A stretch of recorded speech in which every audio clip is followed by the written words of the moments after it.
Reverse by Black K. Cat. Chapter 55. Furibund. Kurama is surrounded by children. It would be fine if that simply referred to the fortune Cherokee who had yet to hit puberty, but unfortunately, it's expanded to include pretty much all of the other people around him as well.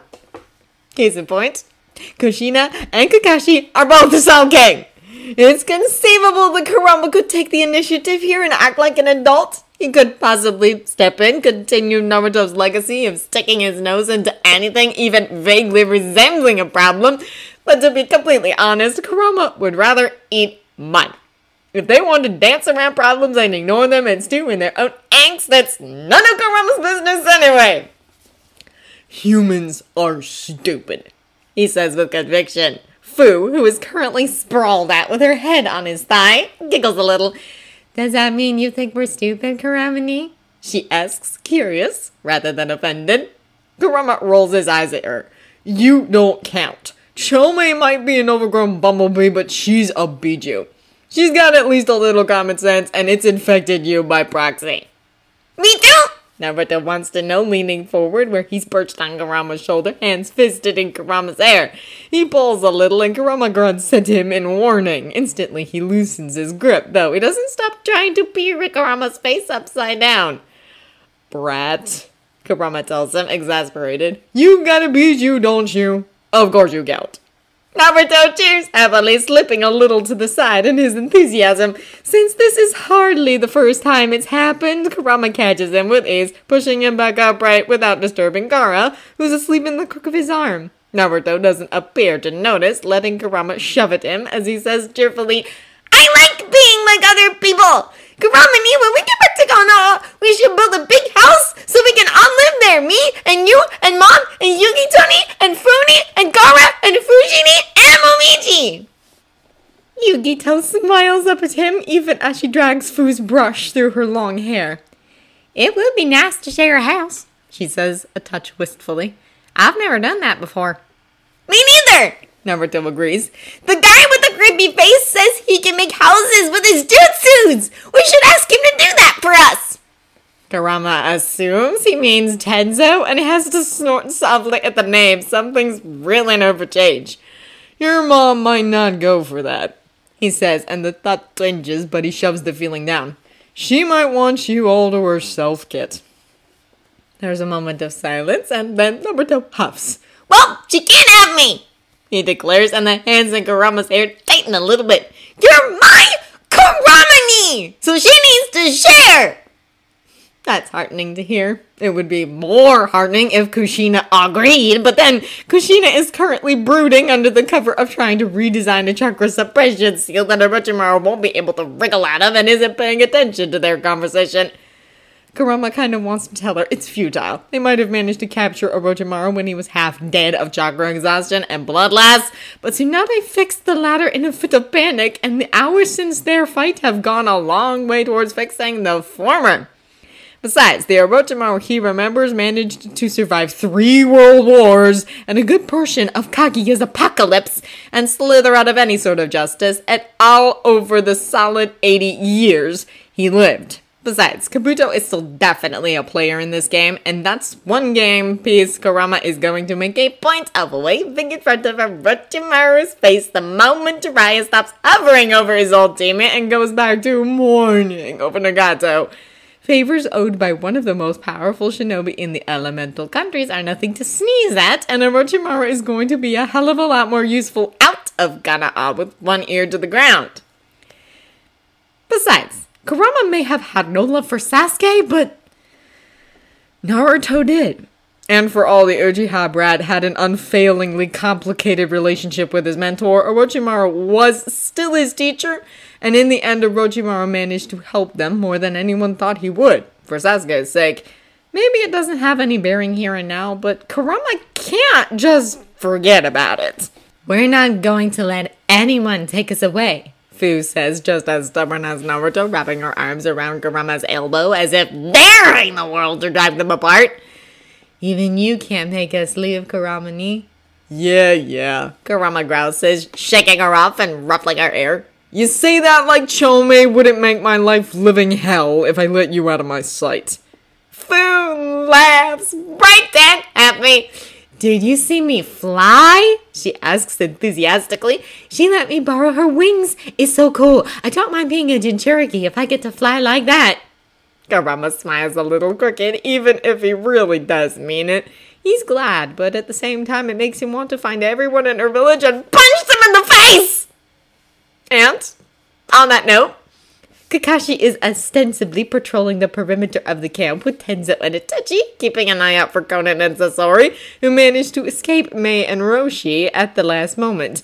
It's a fancy way of saying he's brooding in the trees, though, at least in Kurama's opinion. Tsunade keeps staring hawkishly at his black eyes and spectacularly bruised nose, but he's already waved off her offers of healing twice, and Kurama's fairly certain he's not going to change his mind anytime soon. Humans are really stupid, he thinks, exasperated. Of course, Kakashi isn't the only one who's going to end up punched or worse. Kushina is likely going to go on a rampage the moment she learns what Naruto's childhood was like, or Kurama doesn't know her at all. The Sandama in particular has an avalanche thundering down at his skull and he doesn't even know it yet. In Kurama's opinion, Kakashi deserved it. Naruto might never have mentioned anything in the last timeline, but Kurama was privy to his innermost thoughts. He always wondered, in the very darkest, loneliest moments, why Kakashi had never said anything, never approached him, never changed anything, even when he was Naruto's Jonin instructor. Kurama understands grief now, even if he didn't before. He can see Kakashi's reasoning, but that hardly means he has to like it or even agree with it. Kakashi at 14, having just lost absolutely everyone he loved, was in no fit state to have anything to do with a newborn infant. Kakashi at 20, though? Kakashi the Anbu captain with a solid team and certain loyalties? Even if the Hokage discouraged it, even if it had to be done in secret, he should have approached Naruto.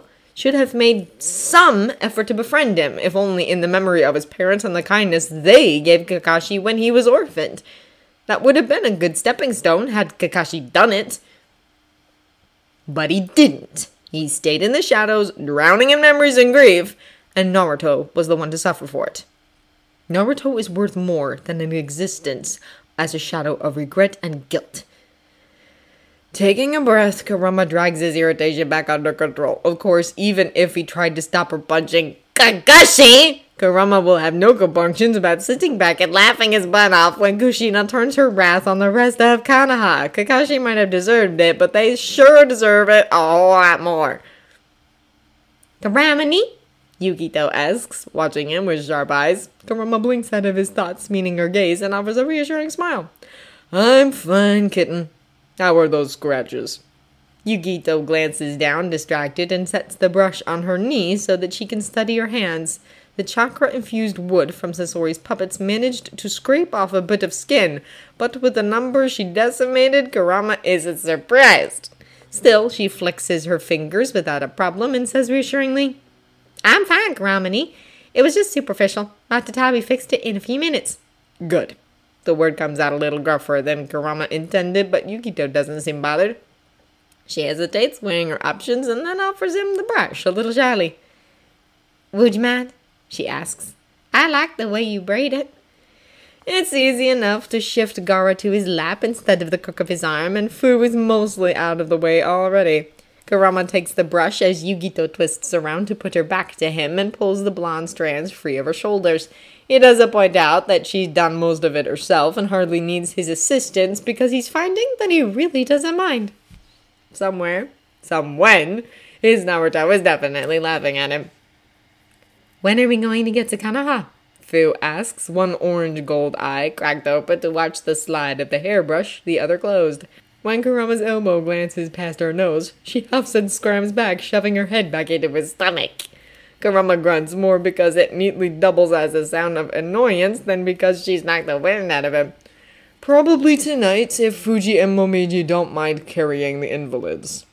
All of whom are enemies, so he doesn't think the other shinobi will object to a couple of fake spirits keeping an eye on them.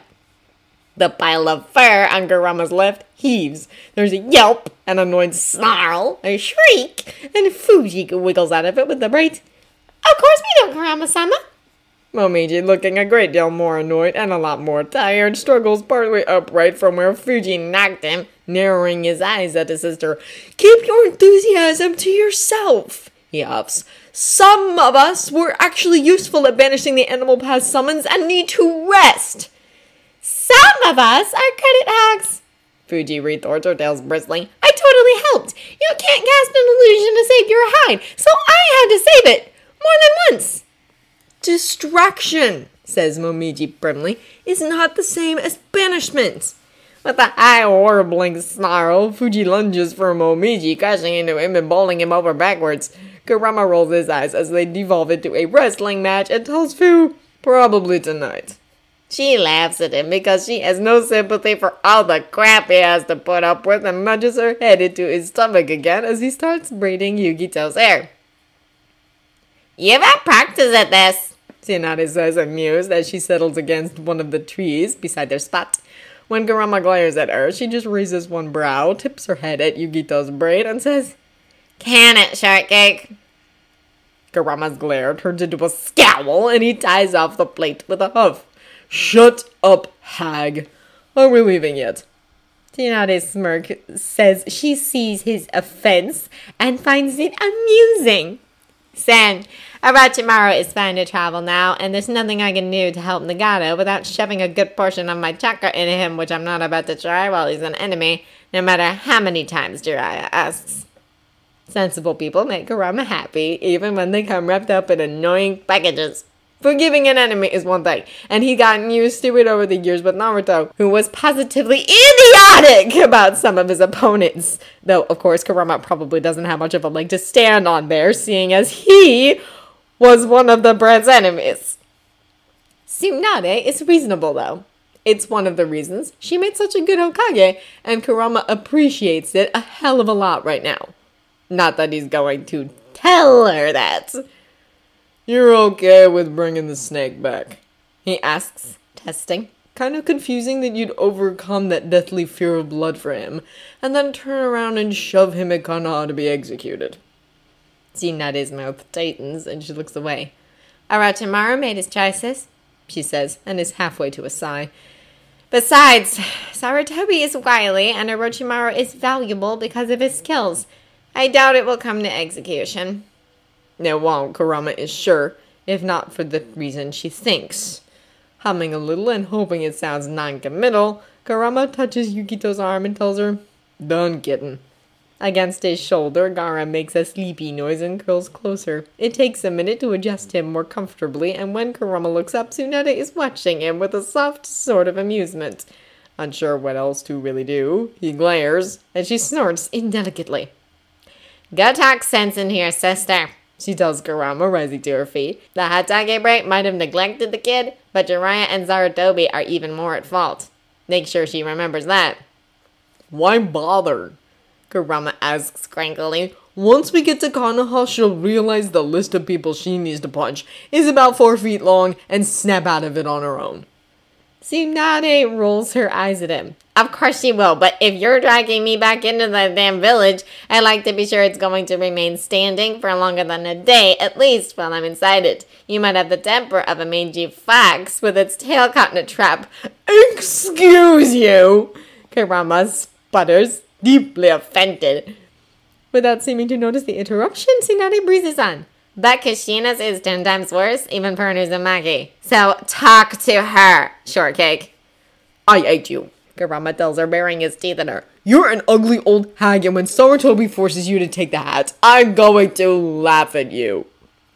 Her expression shifts from smugly amused to pissed in an instant, and Kurama can see quite clearly in her eyes that she would absolutely be taking a swing at him if he wasn't covered in little kids. "Just for that shortcake," she growls. "If I ever do go brain dead to the point of accepting that dance seat, my first act will be making you my pet Jonin. I hope you like running errands for the rest of your life." Somehow, as she stalks away, she manages to make the snap of her heels across the dirt sound like the beats of a war drum. "I hate her," Kurama reiterates, though this time it's little more than a grumble, and ignores the fact that Fu is laughing, and even Yukito looks suspiciously amused. Does that mean you could be a Jonin instructor? Fu asks brightly, and Kurama huffs, putting a hand over her face and gently shoving. It doesn't stop the laughter, but it should definitely be the thought that counts here. Like I want more brats to deal with, he grumps. Sage, no! That doesn't look like Duck Short Cake!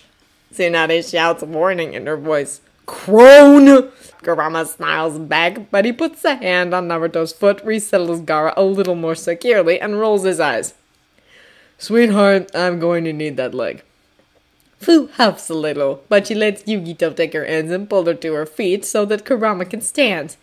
But I was comfortable, she protests. So was I, Kurama mutters and glances up at the boy sitting on his shoulders. You want to stay with Yugito and Fu, kid? It's going to be boring unless someone takes a swing at me. Naruto makes a face, sliding to the side like he's going to leap down on his own. Can you teach me a jutsu, Yugito-ni? He asks enthusiastically, even as Kurama catches him by the back of his shirt. Yugito flushes a little, clearly pleased, but glances around them. The makeshift camp is on its way to being packed up, and they're probably not going to be here much longer. How about a new punch? She compromises. If you add chakra to it, it's really strong. Those are the magic words where Naruto is concerned, and he cheers happily as Kurama sets him on the ground. Yeah! I'm gonna be the best at it, Yugito-ni! Phil laughs, catching Naruto around the waist and lifting him right off his feet, then heaving him over her shoulder. Now let's go, she agrees cheerfully. Onward to bestness. I don't think that's a real word, Yugito says a little doubtfully. Why not just greatness? Because greatness isn't bestness. We definitely want to be the best. Naruto is squirming half-heartedly. Put me down! I can walk! I can walk! Nope, you've been captured. Fu skips a step. I'm the evil bandit queen and you're my prisoner now. You can't escape until the good cat princess teaches you an awesome punch to defeat me. Yugito looks very pleased by her new title, and Naruto stops wiggling. I'll save the cat princess! He declares. And then I'll be a hero! Kurama watches them go, not quite able to fight a smile, and glances down. Gaara is awake, watching him solemnly, but it doesn't look like he's in any sort of hurry to let go. Sure you want to stay? He asks. I might end up yelling. You're not scary, Kurama-ni, Gaara says gravely, and doesn't budge. For a moment, Kurama can't decide whether to be flattered or insulted. Finally, he settles on rolling his eyes, hitches Gaara up higher, and heads for the patch of dirt Kushina is moping all over. There's a seal in front of her, and to Kurama's eye, it looks complete, so he feels absolutely no guilt looming over her and saying, You're an idiot. Kushina gives him a narrow-eyed glare, leaning back and dropping her brush to cross her arms over her chest. I am not! She huffs, but it lacks the venom it would normally sport. Kurama just stares at her, unimpressed. You punched Kakashi, so what? The look Kushina gives him is sour. So I shouldn't have had to do it in the first place! For a moment, Kurama just stares at her. Then, with a sigh, he sinks down, settling Gaara in his lap, and favors his first Jinchuriki with a flat look. Kushina glares right back. You were the one to find Naruto, she says, and there's a thread of stubbornness to it. Was he happy? It's easy enough to remember Naruto beneath that tree, perched alone on the swing with his head bowed and his shoulders hunched, blue eyes dim. Kurama's grip tightens on Gaara before he can really open, and he refuses to meet Kushina's gaze, not wanting her to see his reaction. What do you think? He snaps, and it comes out sharper than he intends. There's a long moment of silence, and then Kushina lets out a sound that's a mockery of amusement, without any actual humor behind it. She pulls her knees up to her chest, wrapping her arms around them, and hides her face behind a spill of dusty crimson hair. I didn't want Minato to be wrong, she says, and her voice is something very close to small. He said everyone would see Naruto as a hero for holding the Kyuubi at bay, and I knew, but I wanted him to be right. Just once I wanted people to see. She breaks off with a sound of aggravation that's entirely self-directed and curls in tighter on herself. Kushina was a Jinchuriki for more than half of her life. Maybe it was better because the village didn't yet fear the Kyuubi's capacity for destruction with the fervor of those who had experienced it firsthand. But she was still other, and Uzushio Kunoichi hastily co-opted into Konoha's ranks with an angry sort of grief still riding her and a monster inside of her. It took years and several dozen ranks for people to stop regarding her like an explosive tag about to go off. Maybe Kushina doesn't know what Naruto faced after the attack, but she can still understand. Kurama sighs, and when Gaara wiggles a little closer to tuck his head under Kurama's chin, he doesn't protest. Well, he wasn't, he says bluntly and watches the line of Kushina's shoulders tense. There were still other factors, though. Kushina makes a sound of fury that's only just contained, though she doesn't look up. I had friends, she hisses, and it sounds like a threat. Mikoto, and Yoshino, and Sume, even Minato's guards! Raido could have... Or Genma? She curls her arms over her head, twisting her fingers into her hair like she's going to wrench at it. We asked Jiraiya to be his godfather! Why doesn't Naruto even know who he is? The pain, bewilderment in Kushina's voice is harder to hear than any sort of anger. This is Kushina hurt and lost and trying to find reasons. Kurama snorts a little, unamused, and looks away. The pervert was off chasing Orochimaru, and then Akatsuki, he says, and Kushina lifts her head just enough to look at him. Kakashi buried himself in Anbu. Rumors started up that the Uchiha were the ones who brought the Kyuubi down on the village, so of course the Uchiha clan head's wife couldn't take in a human container, and the guard platoon were told not to get too close, so that no one would figure out Naruto was the Yondame's son and the Jinchuriki. The order was never rescinded, even after someone spilled the information. Those aren't reasons! There's a building fury in Kushina's voice, sharp and heavy, and as threatening as an avalanche poised to fall. They're excuses, Kurama!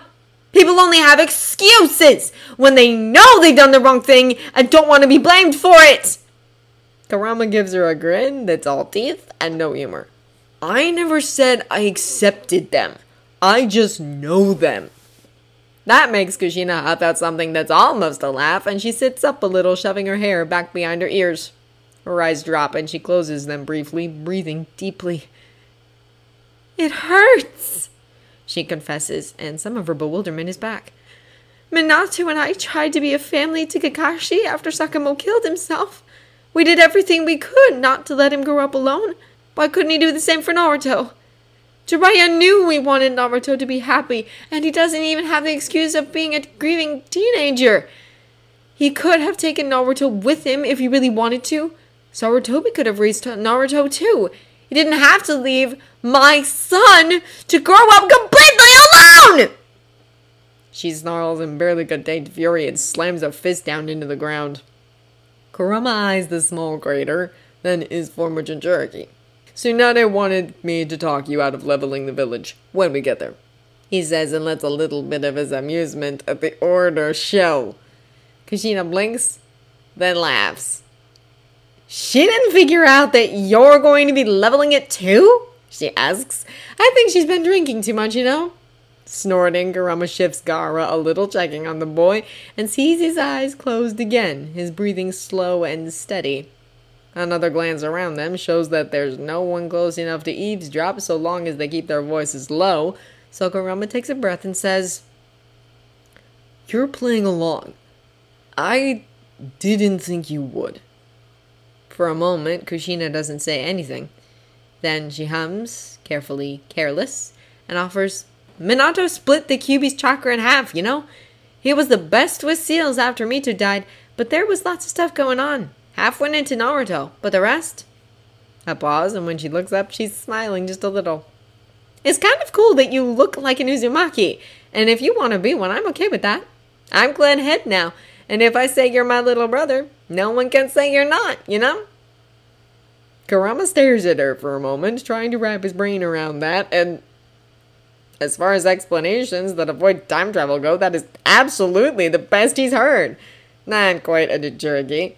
In an Uzumaki body, with chakra suspiciously similar to the Kyuubi, but not the Kyuubi.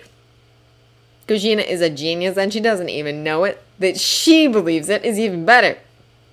Clearing his throat, he glances away, very carefully not responding, and says gruffly, "So, who's next? Sarutobi or Jiraiya?" Kushina laughs, bright and happy, and sits up all the way. "Sakamo," she corrects, glancing over at where the older Hatake is hovering in the shadows, trying to surreptitiously watch his son. "I want to hear Sarutobi's explanation first, you know? More satisfying to punch him afterwards, once I've got all the information." And it will show Kakashi that, punch aside, Kushina still considers him family. Kurama snorts because it's exactly like Kushina to cover up clever manipulation with a veneer of tearful violence, but he's hardly expect anything different at this point. "Need me to distract him?" he asks. Kushina actually thinks it over for a moment, but ends up shaking her head. "I'm good," she says brightly and climbs to her feet. "Crack your knuckles." "All right, here goes." Well, Kurama thinks, judiciously watching her march across the road, at least she's not moping anymore. He very carefully doesn't glance over towards Tsunade, who's giving him a poisonous stare, clearly guessing what Kushina is planning. It's not his fault that the act forgot Kushina's default reaction to a problem is to hit it until it's not the problem. That's a standard Uzumaki tactic, and Kurama knows all too well that even Mito defaulted to it points aside. There's a thud, a loud yep, and an even louder, "That one's forbidden in Kakashi, you jerk! Thanks for helping get us out, but I'm still mad at you!" In the trees on Kurama's left, Kakashi trips over a branch and almost falls flat on his stunned face. Kurama laughs at him and doesn't bother trying to hide it. Hiruzen's headache is already in full force. On the edge of the roof next to him, Itachi's crow shuffles a little, one beady eye trained on the road beyond the gate, which is a sure sign its summoner is close. Hiruzen isn't sure whether he wants the group to move faster or slower at this point. Either one is more than likely to make his headache worse, given the way A looks ready to storm out and track down his brother by himself. Even Rasa isn't quite as collected as usual, balanced on the balls of his feet and staring down the road as if he could make the group appear just by willing it. His sen looks sour and stubborn, but that's hardly a change from the usual, so Hiruzen feels just fine ignoring him. Onoki, standing 2 paces behind and to the side of the rest of the Kage, has far more of Hiruzen's attention. The man arrived yesterday full of snarling anger at being pried out of his mountain, and it hasn't faded much. Hiruzen can recognize the brooding sort of darkness to Onoki's temper, though. 2 of the Jinchuriki traveling with Kurama are originally from Iwa, even if they apparently abandoned it years ago. Hiyashi was the one to pick up that information as he shadowed the Iwa continent, and Hiruzen is honestly rather astonished to see the Hyuga clan head acting like a regular jonin again, something he hasn't done since well before Hisashi's death. Sume's been looking particularly smug though, so it's easy enough to assume she had some hand in it. Hiruzen certainly isn't about to complain. Hiyashi is a very good shinobi, even beyond his Byakugan. Besides, watching Fugaku stew and huff and then finally drag himself out of the Uchiha compound in his jonin uniform wearing a look that dared anyone to comment on it as he reported in is more than enough to keep Hiruzen entertained. He likely shouldn't be celebrating the resurrection of that old rivalry, but it's honestly rather heartening to see it. The fact that things with the Uchiha had gotten bad enough to bury Hiyashi in Fugaku's eternal competitive streak is a sign of just how far things had crumbled, without Hiruzen really noticing. Still, matters right now are all centered around the 10 Jinchuriki approaching Konoha, and Hiruzen can't let his attention stray. 10 shinobi capable of leveling villages, individually, 2 of them having abandoned their village, 2 of them Kirinin, 1 without any current affiliation, and 4 of them young children! Only B's loyalty is certain, and even he was more than happy to wander off in the middle of a crisis just to meet the others. Not for the first time. Hiruzen wonders a little despairing just what possessed Mito to decide that this was the best solution to Biju running around the continent. Then again, Mito wasn't Uzumaki. This sort of logic is par for the course in their clan. Trying to strangle a sigh, Hiruzen rubs at his brow, wishing for his pipe. The sun is setting and it's getting late. Something delayed the group if they're only getting to Konoha now, and Hiruzen hopes it was nothing worse than an impediment on the road.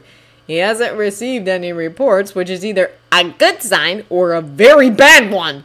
If those coming fear that even a summons might be intercepted, something very serious indeed happened. Hiruzen is tired of this. All of this. If even one more piece of ridiculousness lands on top of the already weighty pile, he's going up! With a whoosh of wings and a croaking caw, the crow explodes into flight. Hiruzen watches it swoop down the road towards the curve where Konoha's great trees lean over a bend in the path and hide those approaching from sight. Shadows are separating from the tree line, and he squints faintly, wishing futilely that advancing age didn't mean having to rely on the younger generations even to see.